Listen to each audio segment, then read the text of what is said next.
Welcome back, guys. It's now time for the guest segment. And yes, it looks a little different, but I get to sit this week with the guests all by myself. So a few weeks ago, we put out a call on our Instagram page for you guys to tell us the questions and topics that you wanted us to talk about.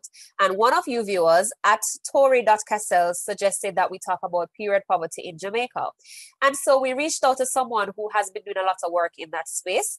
She is Shelly-Ann Dr. Shelly-Ann Weeks. And she is the founder of our foundation, HerFlow, and HerFlow has been doing so much work in the period poverty space. So who better to talk to about this? So thank you so much for joining me, Shelly-Ann. How are you? I'm so amazing. Thank you so much for having me. You know what? Your co-hosts don't need to be here anyways. Women's History Month, so it's all about women in March. So get with it. Oh, Kingsley. Kingsley shots fired. Hi, co-host. All right, so let's start off the chat, right, with your alias, Dr. Shelly-Ann. Where did the name come from and what's it all about?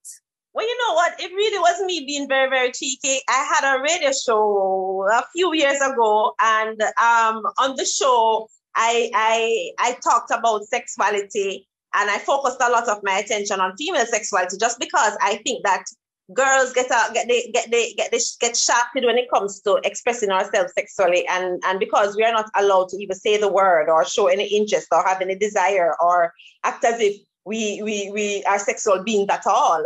I felt that it was very unfair, especially when you realize that boys are allowed to explore their sexuality. They're allowed to touch themselves. They're allowed to be aware of their sexual side. So I just decided that I'm going to embody the word sexy. And I came up with the moniker Dr. Sexy as a personality that I had on that radio show. So the whole idea was that I would be an expert about sexy. So, you know, we talked a lot about different ways how female sexuality is important to her overall health. And it's not just about having babies or seeing to her male partner's needs. Yes. It's really about her actually having an enjoyable, wholesome sexual experience that is actually good for her.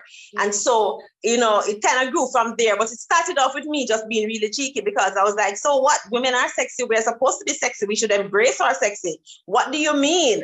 And it really annoyed me at the time, and it still kind of does now, because when you think of women and sexy, they always think about it in the context of their partner. And my whole thought process is, no, a woman's representation of sexy should be hers. So she should determine what is sexy to her and do that. It shouldn't, because sex is not just about being naked or being sexual for that matter. It's about being your most authentic self. It's about being your most confident. I always say, you know, life is better if we can all feel sexy, because when we feel sexy, we feel like we can take on the world. It's like a superpower. So that's the whole reason why that I embodied that, because I wanted to show what it looks like to own your sexy and revel in your sexy. And I think I've been doing that. So. Yeah, you definitely have. And you're very confident. I feel like you had to be that person. Like the person who was embody sexy that way had to have your personality. You know, you're very open. And that's one of the things that I think your followers on social media appreciate about you. You don't beat around the bush, and you don't hide things, and you talk about things that a lot of people don't want to talk about, which one of those things is period poverty, and it is about a woman's menstrual cycle. So let's get into it, right? So you have a foundation and it's called HerFlow. Take me back to the conceptualization phase of HerFlow and why you decided that you had to get into that space. Well, you know what? I always wanted to do some sort of advocacy. And anybody who knows me personally knows that I've always been the loudspeaker for people who can't speak on their own behalf. So I took on issues that are important to women just because they are important to me on a personal level, as well as there are a lot of women who just are not able to represent themselves. So I don't have any problem speaking up for them. Where the whole period poverty conversation started, I wrote a book. I changed my diet and changed my life. And in marketing this book, I started to talk to women about their periods. And in having those kind of conversations, I realized that some of them just could not afford menstrual products. I'm meeting women who are going in their bags and showing me rags. They buy 3 rags for $100, and they'll cut the rags in strips, and they'll wear the rag and wash it and wear it each month. And so what happened is I went to a school because I wanted to talk about period health. Just because of my experience with this book, I was having very difficult periods, and I changed my relationship with food and was able to have much healthier, less painful periods. And so I wanted to share that with schools to let girls know that they can actually avoid having painful periods. Yeah. And when I went to the school, I made a common sense assumption, because I recognized that we have a school feeding program. And my thought was, well, if them can't buy lunch, what do they do when they have their periods? Right. And so I started to talk to guidance counselors, and they confirmed my suspicion, which is they do have problems accessing menstrual products. Talk to any guidance counselor at any school, primary school, high school, tertiary institution, and they have students in that institution who comes to them every single month trying to get menstrual products. A lot of them, what they do is they will go in their own personal stash and share it with them, give them maybe 1 or 2 out of it. Or some of them go as far as spending their own money and buying a few packs and sharing that up, but it's never enough. And the truth is, we should not expect that from our teachers, because we all know that teachers not being paid what they deserve to be paid. And that's a whole other conversation. But based on that assumption, HerFlow was born.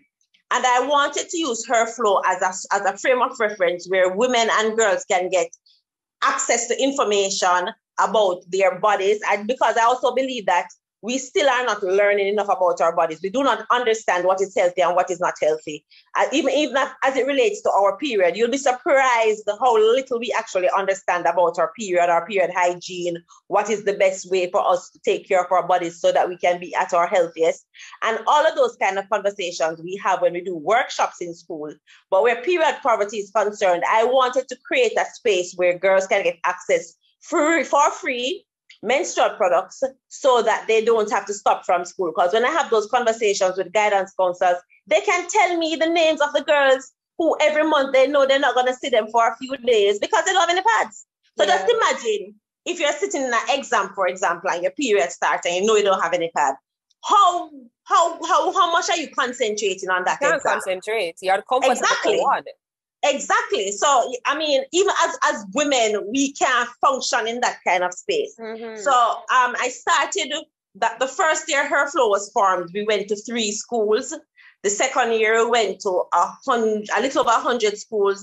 The most schools we went to was in 2019. We went to over 300 schools, and we donate menstrual products to all the schools that we go to. Mm-hmm. We go to primary schools, secondary school, high school, and we also go to tertiary institutions. We have a college tour that we do as well. And we are just so happy to be able to do this, because the fact of the matter is nobody can tell me whether or not period poverty exists in Jamaica. I talk to girls who go through period poverty. Yes. I'm looking at a little 8-year-old girl who's saying to me that she knows how to make 1 pad last 5 days.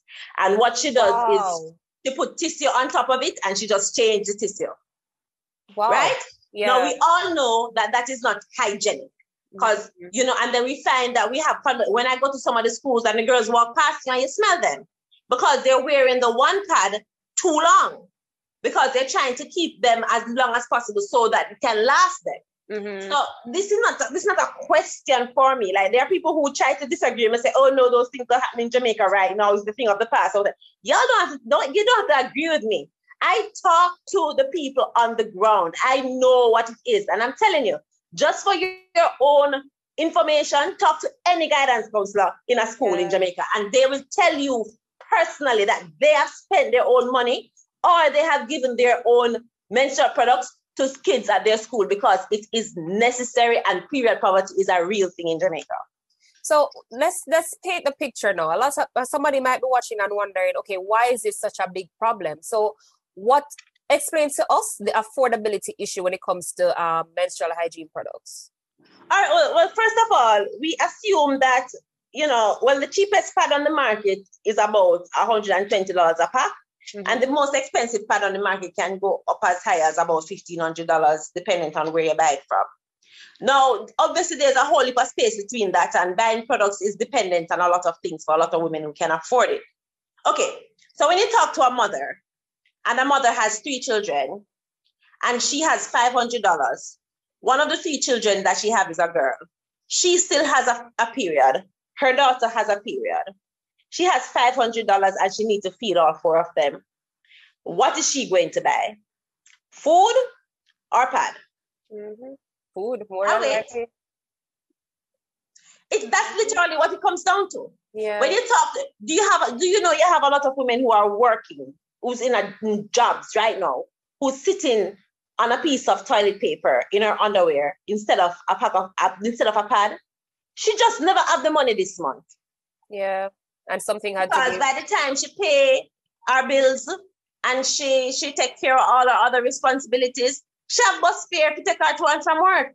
Mm-hmm. She can carry some lunch with her and she eat lunch, so she not buy food on the road, but she just don't have the money this month.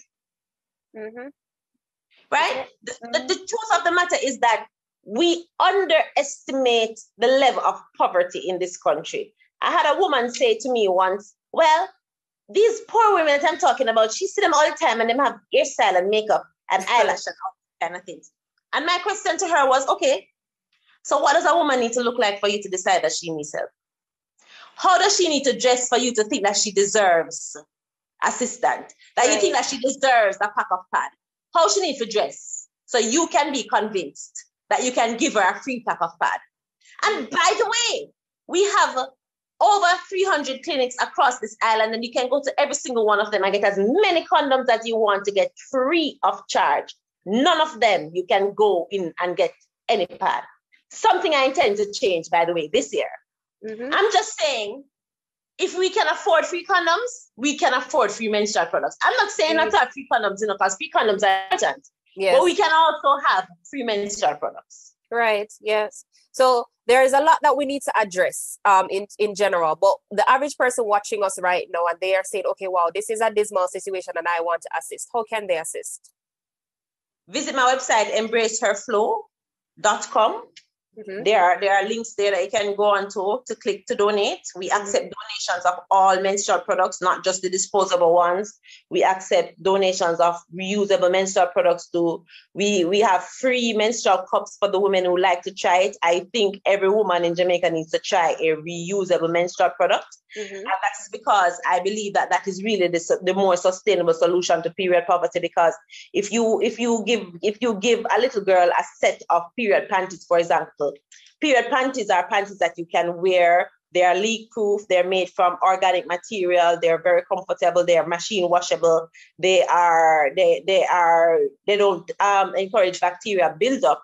If you can give a little girl a pack of 20 period panties, she's good for 2 years. She just wears them and wash them and wear them again. She just have to put them on and go about her business. She don't have to wear any menstrual products with them.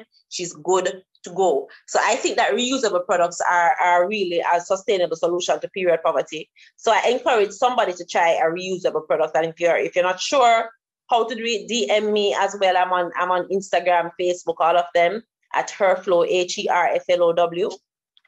So you can come on and check out the work that we've been doing. And I would be remiss if I didn't just give a big shout out to the diaspora, the Jamaican diaspora. They have been very, very supportive of our work. They send barrels of pad, suitcase of pad, them send box of pad. Some people they come in down and they bring 3 suitcases, 2 for themselves and 1 full of pad. And they have, that is how we've been able to do a lot of our work. And I have to pick up also the brands in Jamaica, the distribution companies, the Always, Stay Free, Kotex, Lasco Curves, oh my gosh. And we really have their support. Whenever I go to them and beg, they tell me yes. And they really help us to maintain the drive. And even last year, in the middle of COVID, our outreach grew last year because more people needed product. The need was greater. Mm-hmm. So we're able to donate to people who are doing care packages for communities who are on lockdown. We're able to donate to some shelters. And this year we're expanding into clinics. That's a drive that I have coming up shortly. And I certainly want to expand into some of the girls' homes across Jamaica as well. So it is a long-term solution that I would like to have. My dream is to see free menstrual products available in every single public bathroom in Jamaica, just like where you can go and you can use a tissue. I want a dispenser on the wall that has free menstrual products. So if you're having your period, it is there and you can use it. And for the people who say, then all the people that who sell product gonna make money. Condoms being free, don't stop Durex from still being in business. I tell you, Shelly-Ann, if it's one thing I appreciate always is your honesty and your candor. You are not afraid to go there and to talk it like it is. And this is a conversation that needs to be had. And I will, I didn't know that period poverty was such a big issue in Jamaica until about 3 years ago, when there was a campaign that I happened to see on social media because a lot of influencers were posting it and deep dive into the issue. So definitely viewers, whatever. Yeah, that's a campaign that I started when we wanted to get, I think JMB was on board with that campaign. They allowed us to use their offices as Dropbox centers. For the customers to just bring a pack of products whenever they're coming. We basically ask people to just buy something extra. So when you're buying products for yourself, buy something extra and drop it off at these locations. And we were able to make some really good donations that year. Yeah. I mean, there's a lot. Your foundation is doing a lot of work, and there are a lot of persons working in the space as well. So thank you so much for the work that you do, and thank you for being my guest this evening, talking to me about this. This is a really important topic, everyone, and there is so much more for us to talk about. But of course, time will not allow. So you can visit Shelly-Ann's page. She has a website. She'll talk to you. She has a lot of information out there, video. If you want to watch a video, if you want to read something, there's something there to be read. So definitely educate yourself and, of course, donate to the cause. Thank you so very much, Shelly, and I appreciate your time. Thank you so much for having me, and a happy International Women's Day when it comes. Thank you. Happy International Women's Day to you too. Thanks much. Thank you.